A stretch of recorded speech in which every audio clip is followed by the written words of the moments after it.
The protests began before Israel's new government even had the chance to be sworn in.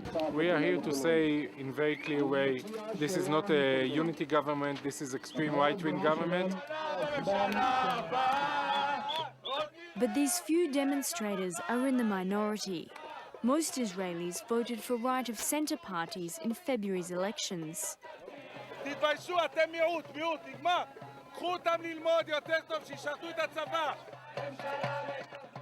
Benjamin Netanyahu's government is made up of a coalition of conservatives, and he's had to concede many top positions to the smaller parties. But it's the choice of the man to be both foreign minister and deputy prime minister that has brought these demonstrators onto the street.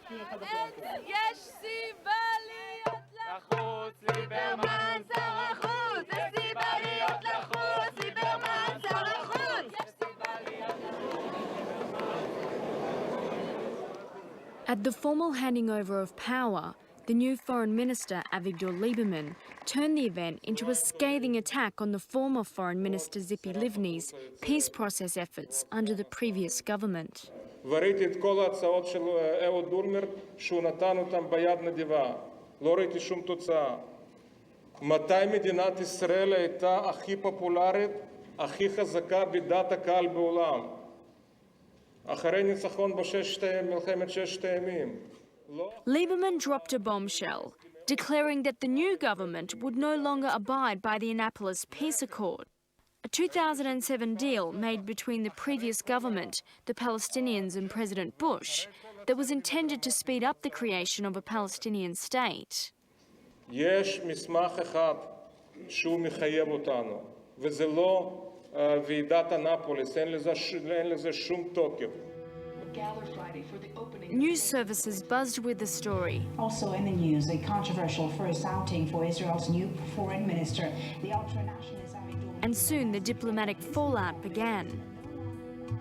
Egypt's foreign minister announced he would refuse to meet with Lieberman. And President Obama's new Middle East envoy George Mitchell was dispatched to the region, carrying the message that the US was deeply concerned about Israel's refusal to publicly pledge a commitment to the two-state solution. He has extreme opinions about Arab citizens of Israel, and so this kind of ideology and this kind of party doesn't have a place in a democratic society. Knesset opposition member Nitzan Horowitz is also worried about the future of the peace process. Well, the designated Prime Minister Netanyahu refuses to accept even the idea of two-state solution, a Palestinian state and a Jewish state. So with this kind of attitude, there are no expectations that this government will do anything to push forward the peace process, and so I'm quite pessimistic about the impact of this new government.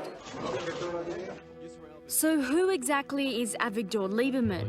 And how did this former nightclub bouncer, who's being investigated for corruption, climb so high in the government?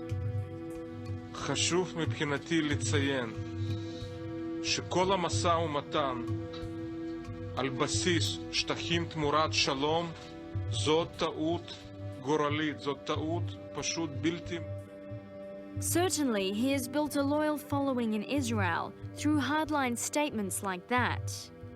But he's gone further, even threatening to bomb Egypt, to drop a nuclear weapon on Gaza, and he said that Egypt's President Hosni Mubarak can go to hell. Even elected members of the Knesset, like this Arab-Israeli politician, have felt the lash of Lieberman's tongue.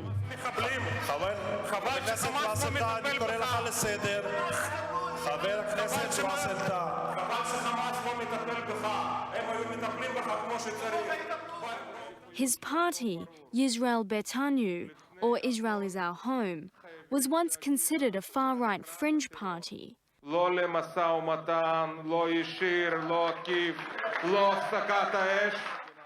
But after February's elections, it's now the third largest party in Israel. לא משנה איזה ממשלה תקום. אם אנחנו נהיה חברים באותה ממשלה, היעד הראשון יהיה ברור. חיסול החמאס, הפלת ממשל החמאס